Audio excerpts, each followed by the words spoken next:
Renfro. Hello, dear. How are you? I am fine, thank you. I'm enjoying this so much.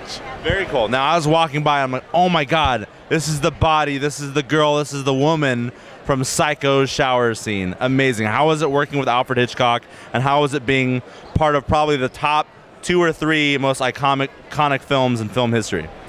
Well, I tell you, it was wonderful. Everything is just very professional. He had a great sense of humor.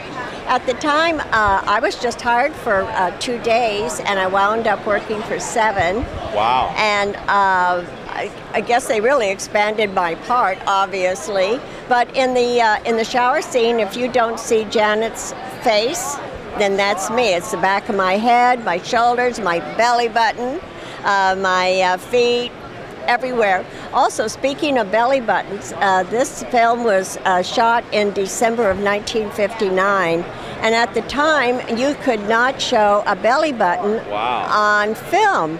All the bikini movies and stuff like that, they had to have it up over their belly buttons. So mine showed up in the film, and that was Hitchcock's dig to the censors. You broke censorship history with the belly button. And then another thing about the shower scene with the censors is that it's the first time that they've ever shown a toilet being flushed in a movie. So, and the censors, risque. I know. So anyway, I loved it. I loved it. I got paid $500 for it, and I would have done it for free just to work with the genius that the man was. That's amazing. I mean, it's like I said, one of the most iconic scenes in film history. And I heard that, you know, there was issues with the censors, obviously, and so he sent back a different edited version, but it was very similar, almost the same. Now, how did you deal with that scene and people reacting to the controversy of it back in those times? Controversy of what? The scene and it being like the MPAA wanted to reject it, right? Like it was too. You know, I didn't really know that. Yeah. Oh wow, no. You know, everyone who was involved with the film had to sign an agreement that they would not discuss the film at all. Nothing, not even, you know, especially, you know, not to tell the ending, but nothing about the film. Right after I did Psycho, Playboy flew me back to Chicago. I was living in Hollywood at the time, and I shot the cover of the September issue of 1960. Yeah. Amazing. This is one of their favorite, famous covers. The puzzle cover. Right. Yeah. Jigsaw puzzle. And when they don't mention that I was in Psycho in this because I was told not to say anything, and it wasn't any big thing, you know.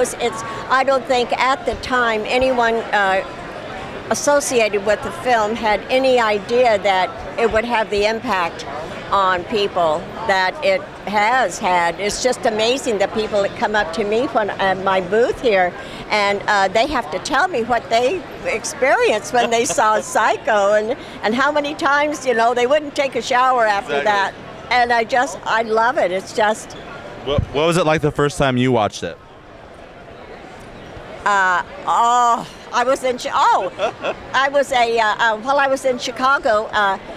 They were finishing up building the very first Playboy Club. Wow. It was right, and so I asked Hef on my exit interview, I asked him, I said, if I go home and square things away, I said, if I come back, can I have a job at the club? And he said, sure. So I did. I came back to Hollywood and went back, and I was there. So anyway, I was in Chicago when the film came out, and another one of the bunnies asked me, she said, you want to go see Psycho? And I thought, oh, how boring. I saw a lot of it. I saw a lot of it being filmed, which I did while I was on the lot.